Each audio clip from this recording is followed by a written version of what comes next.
Yo creo que esto les va a interesar muchísimo porque es un síndrome que está muy activo últimamente. Y el doctor Erwin Chiquete, que es médico internista, neurólogo, tiene un doctorado en biología molecular en medicina, es investigador adscrito del Departamento de Neurología y Psiquiatría del Instituto Nacional de Ciencias Médicas y Nutrición, Salvador Subirán, y miembro del Sistema Nacional de Investigadores. Nos va a platicar qué es el síndrome, que a ver si lo pronuncio bien, Erwin. Guillain-Barré. Guillain-Barré. Así es, exactamente así. Bien, ¿no? Sí. Algunos dicen, en lugar de Guillain, dicen Guillain, Ajá, pero es, bueno, Guillain-Barré. Guillain-Barré. Pero, a ver, pero explícales por qué queríamos hablar contigo de esto hoy, porque nos lo pidió muchísimo el cuentaviente, ¿eh? Sí, bueno, esta es una enfermedad muy interesante que ahorita se está probablemente, se le está poniendo el foco de atención, sobre todo por el hecho de que puede ocurrir en el contexto de COVID-19 o en el contexto de la vacunación por COVID-19, como con otras vacunas. Entonces, probablemente por eso ha levantado las antenas en muchas personas y ahora, bueno, está sonando más. Sin embargo, es una enfermedad con la que hemos convivido durante probablemente miles de años, desde que somos seres humanos por muchas razones. La enfermedad, este síndrome de Guillain-Barré, le llamamos también, el descriptor correcto, digamos, es el de polirradículo neuropatía inflamatoria desmielinizante aguda, ¿no? Entonces, bueno, como está muy largo, pues mejor preferimos decir un Guillain-Barré. Por eso, pero es Entonces, que alguien te pregunta después de este programa, pero es que no entiendo. Me dijeron que tenía el síndrome de Guillain-Barré. ¿Qué le contestas? es una enfermedad autoinmune inflamatoria de los nervios y sus raíces que originan sobre todo, pero no exclusivamente, disfunción motora. Ese es un problema agudo, es un problema que tarda menos de 2 semanas en presentar su máxima expresión de la severidad de la enfermedad. Así que es un problema que no podemos vivir meses o años con las secuelas de Guillain-Barré, pero no precisamente es que esa enfermedad sigue creciendo, sigue activa por meses o años. Este es un problema agudo, pero la importancia del síndrome de Guillain-Barré es que puede dar falla respiratoria porque se paralizan los nervios que controlan los músculos de la respiración y entonces mandan a la persona a la terapia intensiva. Ok, para ahí. Clases de fisiología del sistema nervioso. O sea, explícanos fisiológicamente desde que te da, cuál es el caminito que recorre, cómo se esparce, qué es lo que pasa en el cuerpo cuando tienes síndrome de Guillain-Barré. Claro que sí. El síndrome Guillain-Barré, en primera instancia, ocurre con mucha frecuencia en el contexto de infecciones, tanto de vías respiratorias altas como gastrointestinales, o también en el contexto de vacunaciones. Y uno diría, ¿qué tiene que ver las vacunaciones con las infecciones? Bueno, el síndrome de Guillain-Barré es una confusión del sistema inmune que genera anticuerpos en contra del nervio y en contra de componentes asociados al nervio periférico que están evocados o motivados ya sea por una infección o una vacunación. El riesgo por vacunación es extremadamente pequeño, ojo con esto, sí que se ha reportado a Guillain-Barré por vacunación que tiene que ver con la vacunación de hepatitis, de la influenza, ahora de COVID-19 y muchas otras vacunaciones. Sin embargo, el riesgo de que tengamos un Guillain-Barré por una vacunación es muy, muy bajo. Es más alto por comer tacos en la calle, ¿no? Mucho más alto, porque las infecciones gastrointestinales pueden provocar que el sistema inmune se confunda. Y entonces el sistema inmune genera anticuerpos que sí que van dirigidos contra la bacteria, el virus que nos está generando esta respuesta, pero ese mismo anticuerpo también ataca al nervio periférico. ¿Cuál es la razón? Bueno, pues hay partes de las proteínas del nervio periférico o bien de células que se asocian con el nervio periférico que se parecen a parte de las proteínas del virus o de la bacteria. Y entonces se confunden y atacan no solo al virus y a la bacteria, sino también atacan al propio cuerpo, en este caso a las raíces de los nervios. ¿Qué va pasando? Que conforme va avanzando la enfermedad, se van generando más anticuerpos, el nervio se sigue dañando. ¿Cuáles nervios primero? los nervios, sobre todo de las extremidades, el de las piernas, de los brazos, y van originando primero debilidad, ya sea para caminar, para pararse del WC o de una silla, o para abrir los frascos de de cualquier cosa, abrir una puerta, etcétera, hasta Sí. que va subiendo. Por eso decimos es una parálisis casi siempre con un patrón ascendente, es decir, empieza cada vez a ser peor de distal a proximal en las extremidades inferiores, al punto tal de que cuando ya llega al tronco empieza a haber dificultad para respirar, porque se afectan los nervios que controlan a los músculos de la respiración, como es el diafragma, entre muchos otros músculos. Cuando llega a pasar eso, que ojo, no todos los pacientes tienen un Guillain-Barré que progresa hasta la falla ventilatoria, pero cuando el paciente empieza a presentar compromiso ventilatorio, baja la oxigenación, empiezan a respirar menos profundamente, pero más rápidamente, y empiezan a necesitar, pues eso, aporte de oxígeno, y entonces los pacientes son llevados a urgencias para que nosotros les demos terapia ventilatoria avanzada con la intubación. Entonces, muchos de estos pacientes, se considera que aproximadamente el 60% de los pacientes que acuden a un hospital por Guillain-Barré necesitarán soporte ventilatorio avanzado, esto es intubación, ventilador y terapia intensiva. ¿Cuánto tiempo van a estar en la terapia intensiva? Bueno, pues depende de la severidad de la enfermedad, pero el periodo medio, la mediana de la necesidad de terapia intensiva es de 10 días, al menos en México. Ok, entonces, digamos que, eh, provocado por una estimulación del sistema inmune, Así es. ¿no? Oigan, actívense que traemos una infección en la garganta, o traemos una infección en el estómago, o una vacuna, y entonces el sistema inmune se vuelve loco y no solamente ataca esos bichos, bacterias o virus, sino también el sistema nervioso. ¿Estamos? Estamos, así es.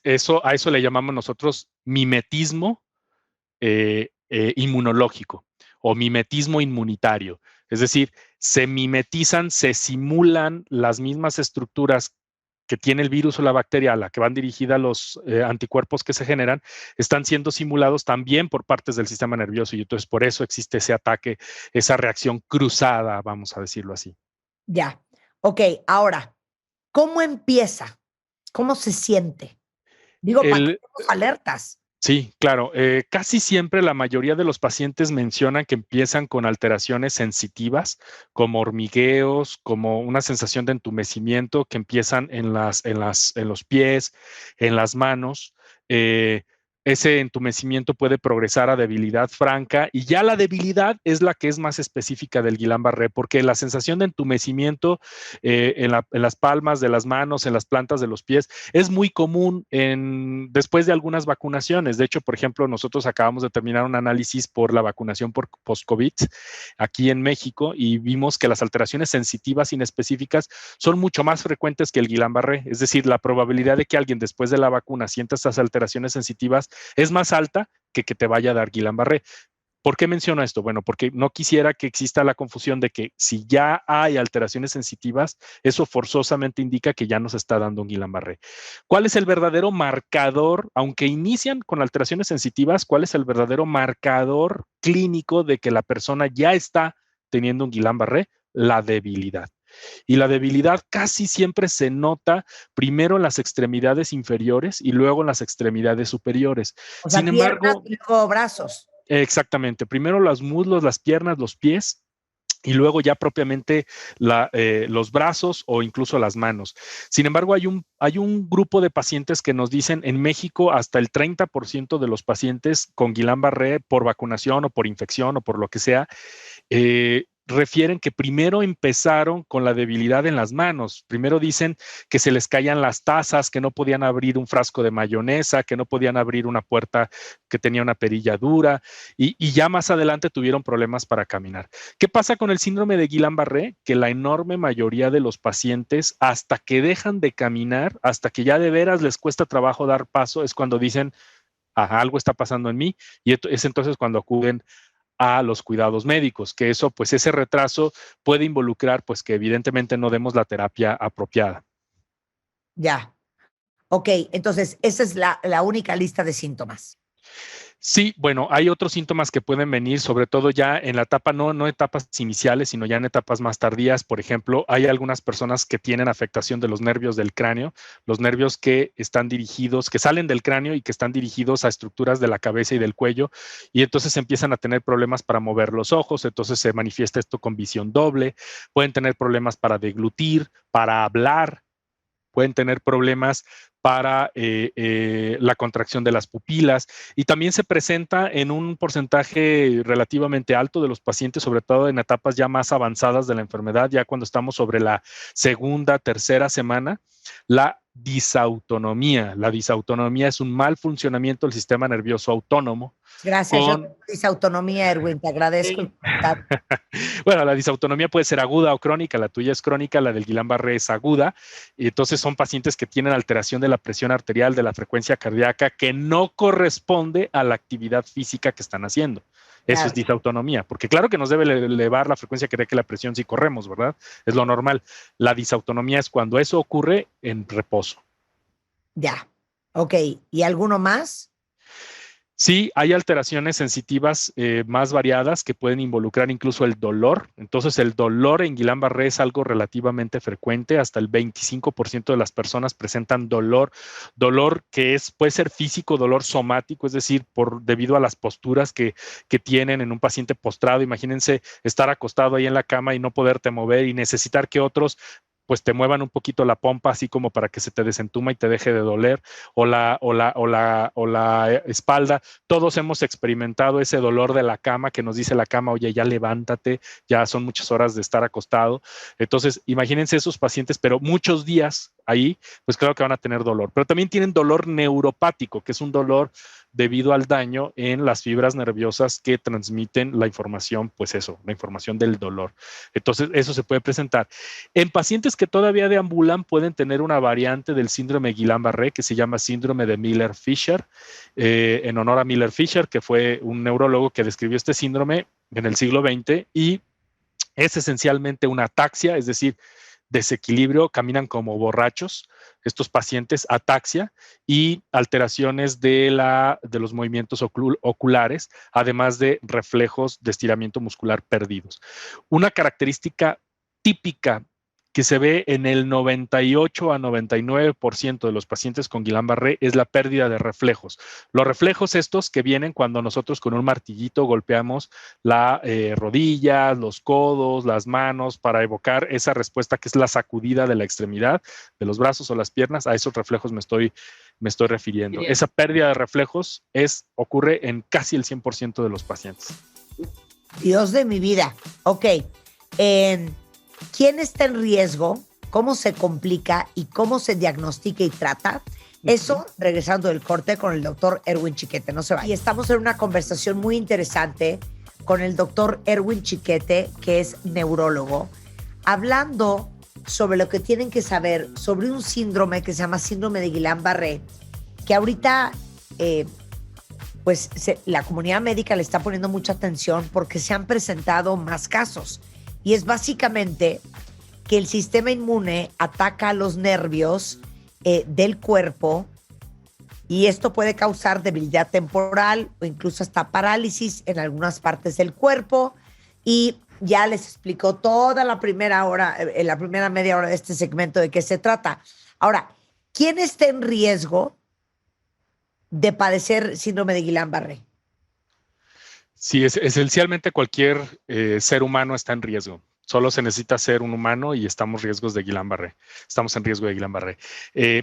¿Qué puede detonarlo? Bueno, infecciones comunes, desde infecciones del tracto respiratorio, infecciones del tracto gastrointestinal, aunque la incidencia anual de casos de Guillain-Barré usualmente a nivel internacional se habla de 1 a 2 por cada 100,000 habitantes por cada año.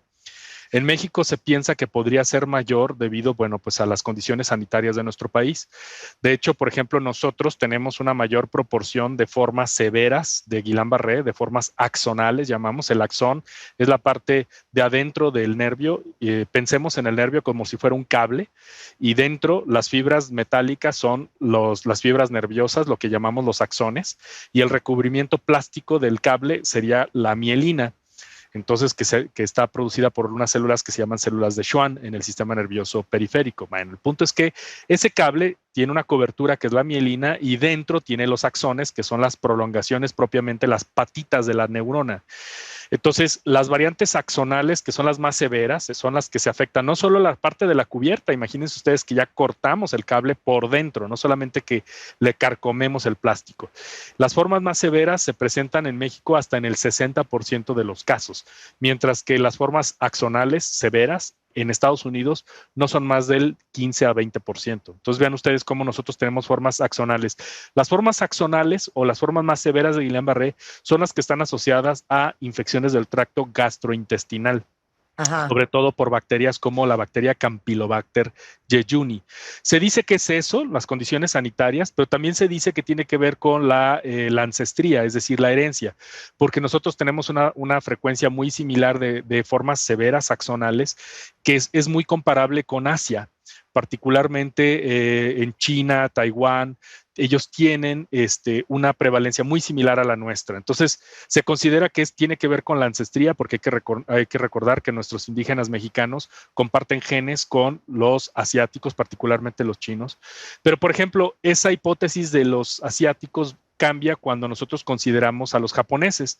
Los japoneses, que comparten una información genética muy similar a la de los chinos, a la de los coreanos, etcétera, tienen una frecuencia de variantes axonales menor que los chinos y menor que los mexicanos. Entonces, en pocas palabras, también tiene que ver con la higiene, no solamente con la herencia, sino con la higiene. Y bueno, pues pocas palabras, sospechemos de un lugar donde vamos a comer y no haya donde lavarse las manos por ahí. 100%. Ok, entonces, ¿a cualquiera le puede dar? A cualquiera le puede dar. Como les decía, se ven 1 a 2 casos por cada 100,000 habitantes por año. En México, la mortalidad, es decir, el número de casos que mueren por Guillain-Barré por año va entre 200 a 400, dependiendo el año. Y les digo que dependiendo el año, porque hay años en los que por pandemias vemos más casos. Por ejemplo, vimos en 2009 por la pandemia H1N1, vimos se aceleró los casos. Exacto, vimos 3 veces más casos de Guillain-Barré y 2 veces más casos de muerte por Guillain-Barré. Claro. Ahora todavía no tenemos las estadísticas de COVID-19, o sea, para 2020 y 2021, pero apuesten ustedes que vamos a tener más casos de muerte por Guillain-Barré y más casos de Guillain-Barré asociados a COVID-19. Les cuento un dato muy importante, sobre todo para la gente que pueda tener miedo por la vacunación. La probabilidad de que te dé Guillain-Barré por COVID-19 es mucho más alta que la probabilidad de que te dé Guillain-Barré por la vacuna de COVID-19. Ándale, okay. Es súper importante. Sí. Exactamente, para que no se vaya a pensar, no, tengo miedo a Guillain-Barré porque ya vi un familiar o porque tuvimos la experiencia cercana, no quiero yo la vacuna. No. Es más factible que te dé Guillain-Barré por el COVID que por la vacuna. Por ejemplo, hasta ahorita sí hay muchos casos ya publicados de Guillain-Barré asociados a la vacunación, pero no hay un estudio grande, importante, o sea, sí lo hay, pero la mayoría son reportes de casos aislados, o sea, un reporte de una persona de 73 años que le pusieron la vacuna X y tuvo Guillain-Barré. O sea que no crean que es tan frecuente. Ha sonado mucho, por supuesto, pero es más frecuente por COVID que por la vacuna de COVID. Además de que por COVID podemos tener muchas otras complicaciones, ya lo hemos platicado, y es más probable morir por COVID que morir por Guillain-Barré. La muerte por COVID está en torno al 25% en México. La muerte por Guillain-Barré es menor al 10% en México. Claro. Ahora, al ser una enfermedad inmune, porque ves que estas inmunes, lo voy a decir así coloquial. Autoinmune, Rebeca, autoinmune. O sea, ¿qué quiere decir? Usemos la terminología correcta. Tienes razón, autoinmune, ¿no? Como muchas, ¿no? Que existen y que tu cuerpo, lo voy a decir coloquialmente, para que nadie se ofenda, tu cuerpo de alguna manera produce alguna cosa, hace algo con tu cuerpo, tu ADN está fracturado o algo que puedes tú generar esa enfermedad. O sea, no hay una causa, pues, ¿sabes? Que diga, por esto y esto y esto y esto y esto, una causa como muy científica. Al ser así, no hay cura. ¿Estamos de acuerdo? Sí, no hay cura como tal. Bueno, sí la hay y no. A ver, este es un problema agudo y entonces nosotros podemos darle tratamiento a este problema agudo que no se cronifica. Lo que se cronifica son las complicaciones o las secuelas que hayan quedado después de la etapa aguda. Claro. Y ahorita vamos a hablar del tratamiento, sí. Ok, entonces, a ver, ¿cómo se diagnostica? Se diagnostica con base en la sospecha clínica y esa es la parte más importante. El síndrome de Guillain-Barré da una expresión clínica que para nosotros los médicos es relativamente fácil de detectar. En las etapas tempranas, pues sí que se puede confundir con muchas otras cosas, si ustedes quieren, con neuropatía diabética, con debilidad generalizada por otras cosas. Es que te dio diarrea y estás deshidratado y por la deshidratación no te puedes levantar, no te preocupes, toma líquidos con sales y tal. Pero ya cuando el paciente dice, no, doctor, es que ya no doy paso, o sea, no me puedo parar, de veras no me puedo parar. A ver, vamos viendo, ya lo revisamos y decimos, no, claro, este paciente tiene un síndrome de Guillain-Barré. El síndrome de Guillain-Barré es relativamente típico porque da una parálisis flácida ascendente. Entonces, todo neurólogo sabe, o todo médico general incluso sabe, que toda parálisis flácida ascendente, o sea, es decir, que primero empieza en las piernas y luego sube, toda parálisis flácida ascendente es Guillain-Barré hasta no demostrar lo contrario, sobre todo si esta parálisis flácida ascendente es aguda. Entonces, ¿qué es agudo? Que tenga menos de 4 semanas de evolución. Sí, pero qué preocupación, Erwin, porque nosotros hablamos tanto con ortopedistas, quiroprácticos, que uno si empieza a sentir hormigueo o debilidad en las piernas, pensarías que traes una ciática, una contractura. No, normalmente no se tarda la gente en llegar con el neurólogo. O sea, no es un diagnóstico muy fácil de que se le vaya a un doctor. No es tan fácil que se nos vaya. Sí, evidentemente puede ocurrir, como cualquier cosa, que se le vaya a algún médico este diagnóstico. Sin embargo, es muy poco probable ya en etapas más avanzadas. Digamos, como les decía al principio, pues sí se puede confundir porque el paciente tiene apenas los hormigueos que se llaman parestesias, tiene algo de debilidad, pero no mucha. Y como tuvo una diarrea o tuvo una vacunación o tuvo una infección de vías respiratorias, pues entonces se puede confundir con alguna otra cosa. Pero la verdad es que el síndrome es relativamente característico. No nos debería de dar mucha confusión. Ahora, la sospecha clínica es la más importante porque eso hace que nosotros le digamos al paciente, ya no te puedes regresar a casa, te tienes que quedar internado en vigilancia. Doctor, pero no tengo problemas para respirar. No, te tienes que quedar porque el Guillain-Barré no tiene palabra de honor. Como cualquier enfermedad autoinmune, las enfermedades autoinmunes no tienen palabra de honor. Hoy puedes estar bien y mañana ya puedes estar en la terapia intensiva. Así que no, te tienes que quedar a internado. Ahora, ¿qué exámenes hacemos para confirmar que nuestra sospecha clínica es la correcta? Bueno, pues en primera instancia hacemos algo que se llama punción lumbar. En la punción lumbar obtenemos líquido cefalorraquídeo, que es el líquido que baña al cerebro y al sistema nervioso central y que lo obtenemos por una punción a través de las vértebras lumbares. Es como si fuera una raquia, pero es más abajo que una raquia y no inyectamos nada, más bien quitamos líquido. Quitamos unos cuantos mililitros y mandamos eso a estudiar. Si el paciente tiene proteínas elevadas con células normales, eso típicamente es el patrón asociado a Guillain-Barré. También hacemos estudios de neuroconducción, las llamadas velocidades de conducción nerviosa o electroneurografía. Y con la electroneurografía ese es el estudio más importante, porque ahí sí nos van a decir, tu paciente tiene Guillain-Barré y además es desmielinizante o es axonal, porque hay 4 formas de Guillain-Barré diferentes y cada una tiene su pronóstico distinto. El tratamiento es el mismo, esencialmente es el mismo, pero el pronóstico sí que varía. Entonces, con esas 2 pruebas nosotros hacemos el diagnóstico, pero ojo, incluso las guías de práctica clínica mexicanas señalan que no es necesario esperar para las neuroconducciones ni para la punción lumbar si el paciente tiene un síndrome y una historia clínica típica de Guillain-Barré. Pronto debe de ser puesto en tratamiento. ¿Por qué razón? Porque el tratamiento, la inmunoterapia en Guillain-Barré puede prevenir que el paciente caiga en la terapia intensiva, puede prevenir la muerte por Guillain-Barré y puede prevenir que se prolongue la estancia de la terapia intensiva por Guillain-Barré. Imagínense ustedes, estamos pensando en el sistema público, pero a ver, piensen en el sistema privado. Ustedes van a un hospital privado y el paciente no es lo mismo que esté 4 días en terapia intensiva que 40 días en terapia intensiva. Yo quiero saber cómo se pagan 40 días de terapia intensiva si no tiene seguro de gastos médicos mayores, ¿no? Cada día de terapia intensiva pues puede oscilar para el Guillain-Barré entre los 80,000 y los 140,000 pesos por día. No, insostenible. Es una locura. Insostenible. En el sistema público, pues te regalan ese dinero, es decir, lo pagamos los que pagamos impuestos y entonces el paciente ni lo siente. Pero igual se gasta lo mismo, ¿eh? Igual se gastan 100,000 pesos por día estos pacientes. Entonces, pues claro que el tratamiento es importante para prevenir no solamente los gastos, sino las consecuencias clínicas de este paciente. ¿Cuál es el tratamiento para Guillain-Barré? Esencialmente tenemos dos tratamientos que son equivalentes en eficacia, pero no en seguridad.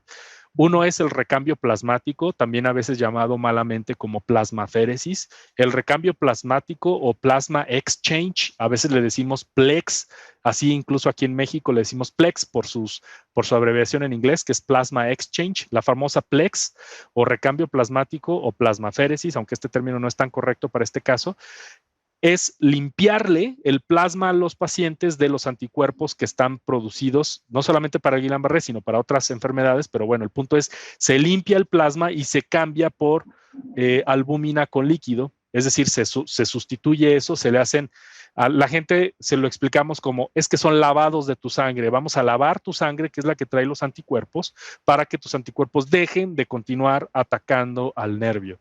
Ese es un tratamiento. Y el otro tratamiento es la inmunoglobulina intravenosa. La inmunoglobulina intravenosa son anticuerpos que se rescatan y se concentran en un frasco producto de más de 100 donaciones cada frasco. A veces es hasta 100 pacientes que han donado, 100 personas que han donado sangre. De ahí se rescata y se ultrapurifican los anticuerpos y esos anticuerpos se le dan a los pacientes. Y ustedes dirán, pero espérame, ¿no me dijiste que el Guillain-Barré es una enfermedad producida por anticuerpos? ¿Por qué me vas a poner más anticuerpos? Porque esos anticuerpos destruyen a los autoanticuerpos que tú estás produciendo y que dañan a tu nervio. O sea, en pocas palabras, vamos a meterle policías que van a destruir, a eliminar los anticuerpos que están confundidos, que están atacando a tus nervios. Entonces, son dos tratamientos, los dos son igualmente eficaces. Los dos varían en costos, por ejemplo, desde el punto de vista del sistema público sanitario, pues es más barato tratar a una persona con recambio plasmático que con inmunoglobulina. En el sistema privado es al revés, es más barata la inmunoglobulina que el recambio plasmático, por lo que implica en cuanto a cuidados. Pero las complicaciones están más asociadas, las complicaciones más serias están más asociadas al recambio plasmático que la inmunoglobulina. Así que, bueno, varían en varias cosas. Sin embargo, la mortalidad por el tratamiento o las complicaciones severas por el tratamiento son esencialmente ínfimas, de tal manera que ambos son igualmente seguros. Si a mí me da una vez un síndrome de Guillain-Barré y me dicen, oye, no hay inmunoglobulina, te vamos a dar recambio plasmático, yo digo, gracias, está perfecto, me parece muy bien. ¿Sí? Pero denme una de las dos, porque necesito evitar terapia intensiva, necesito evitar morir por Guillain-Barré y necesito evitarme tanto tiempo de recuperación. Algunas personas no reciben ningún tratamiento y sola se enfría la enfermedad, los intuban, salen de terapia intensiva y salen con muchas secuelas que les toma meses, a algunos pacientes hasta años recuperarse. Entonces, pues claro que eso es importante. Bueno, ¿el dueño de este síndrome es el neurólogo? Sí, pero hasta cierto punto yo quiero decirles que hay lugares donde no hay neurólogos, hospitales donde no hay neurólogos y hay excelentes urgenciólogos y excelentes intensivistas. Así que el síndrome de Guillain-Barré debiéramos dominarlo no solo los neurólogos, sino los intensivistas y los urgenciólogos. ¿Por qué razón? Porque el urgenciólogo y el intensivista siempre está en los hospitales, siempre está ahí. Y el neurólogo, dependiendo del hospital, funcionan más como interconsultantes, a veces no está en todos los turnos, nada más está en el turno matutino y bueno, las personas ya saben, las enfermedades les gusta ocurrir a la hora que les pega su regalada gana, ¿verdad? O sea, a un paciente le puede dar Guillain-Barré en la tarde, en la noche, a cualquier hora. Oye, fíjate que aquí dice un cuentaviente que su amigo se metió al hospital porque no podía respirar, lo internaron, estuvo 3 meses hospitalizado y al final se murió en su casa, ya no se pudo mover y fue Guillain-Barré. Oh. Sí, desgraciadamente ese paciente seguramente murió por las complicaciones, o sea, murió por la vulnerabilidad que le dio el estado de postración en casa. Es que eso puede ocurrir en algunos pacientes cuando son dados de alta, pero son dados de alta porque ya no necesitaron la terapia intensiva, pero no se pueden mover todavía bien. Entonces, a la hora de estar en casa postrados, en la cama postrados, ahí pueden ocurrir otras complicaciones. Esas defunciones no son atribuidas a Guillain-Barré, son atribuidas a lo que derivó en la muerte. Casi siempre son infecciones. Una persona que está ahí postrada en cama es más factible que le dé una neumonía, una infección de vías respiratorias altas, etcétera. Entonces son muertes que no se atribuyen al Guillain-Barré directamente, pero sí que la postración que está originando el Guillain-Barré, pues por supuesto que establece un estado de vulnerabilidad. No fue la razón el Guillain-Barré y mucho menos fue la razón el haberlo dado de alta, pero sí el hecho de estar postrado, cualquier persona que esté acostada mucho tiempo, tiene riesgo de que le dé una neumonía Claro. asociada a la Oye, postración. y Adriana tiene una pregunta interesante.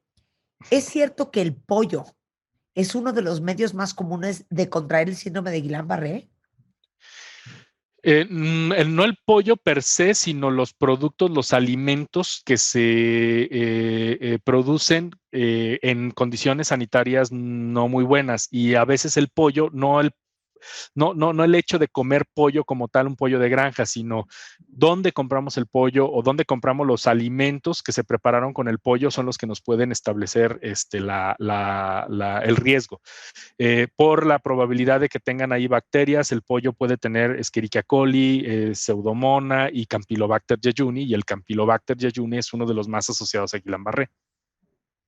Dios de mi vida. A ver, puede, si ya te dio Guillain-Barré, dice Mauro, ¿te puede volver a dar? Sí puede ocurrir, pero es extremadamente infrecuente. La probabilidad de que les vaya a dar Guillain-Barré a una persona que ya tuvo es de menos, se estima en menos de 2 casos por millón de pacientes. Algunos estiman que es un poquito más frecuente, es decir, aproximadamente 1 por cada 200,000 pacientes que se infectan, que tienen, perdón, Guillain-Barré. Así que vean ustedes, es ínfima la probabilidad. Casi, casi a una persona que le ha dado Guillain-Barré le decimos, eh, si algo bueno tiene esto es que no te va a volver a dar. Tú eres uno de los pocos seres humanos que puede estar bien tranquilo de que ya no le va a volver a dar. Sin embargo, sí puede ocurrir, pero es extremadamente infrecuente. Miren, es tan infrecuente que cuando nosotros en neurología, los que enseñamos neurología, les decimos a nuestros alumnos, si tú ves un caso de un probable Guillain-Barré recurrente, piensa antes que es otra cosa, que no es Guillain-Barré. Lo más probable es que tenga otra cosa. Mira, Carlos Escalante, te mando un beso, Carlos, que aparte lo conozco, acaba de postear. Yo tuve Guillain-Barré hace 32 años y un año después de que me dio, corrí mi primer maratón en 1990. Wow. Así es, o sea, muchas personas se recuperan impresionantemente. El Guillain-Barré da de diferentes maneras. Entonces, esto es algo muy, muy importante. A algunos pacientes les da muy leve y otros pacientes siguen viviendo, siguen lidiando todos los días con las secuelas de ese Guillain-Barré. Por ejemplo, la atrofia de la musculatura de las manos, de los pies, problemas para desplazarse, lo hacen con dificultad, teclean el teclado de la computadora con dificultad, etcétera. Entonces, hay que tomar en cuenta eso. Algo muy importante que quiero recordar entonces es con el tema de la vacuna. Miren, el estudio más importante, más serio, más grande que se hizo sobre la vacunación y las complicaciones que puedan venir, donde sí se estudió Guillain-Barré, fue un estudio norteamericano que evaluó más de 11 millones, casi 12 millones de dosis de vacunas y vieron 10 casos de Guillain-Barré en esos 11 millones. Y de hecho, ellos hicieron un análisis para ver si había sido más frecuente el Guillain-Barré con la vacunación que antes de la vacunación y vieron que no había diferencias. O sea, en pocas palabras, probablemente incluso hayan sido pacientes que de todos modos les iba a dar Guillain-Barré. Pero desde casi 12 millones de dosis, ellos observaron 10 pacientes en Estados Unidos. O sea, 10 casos de 12 millones de vacunación, de dosis, no de personas, de dosis. Porque aquí el riesgo lo tomas por dosis, no por persona, ¿no? Ya, ok. Bueno, pues yo les voy a pasar el teléfono del doctor Erwin Chiquete. Como les digo, es médico internista, es neurólogo, tiene un doctorado en biología molecular en medicina, y es investigador del Instituto Nacional de Ciencias Médicas y Nutrición Salvador Subirán. Si alguien ocupa al doctor Chiquete, lo encuentran en Médica Sur, al sur de la Ciudad de México, y les doy el teléfono 55 26 52 50 38. Se los pongo en Twitter y les recuerdo que siempre en martadebaile.com está el directorio de todos los doctores de todas las especialidades con que trabajamos. Erwin, muchísimas gracias. Al contrario, gracias a ustedes, como siempre. Un abrazo. Gracias. Saludos, abrazos.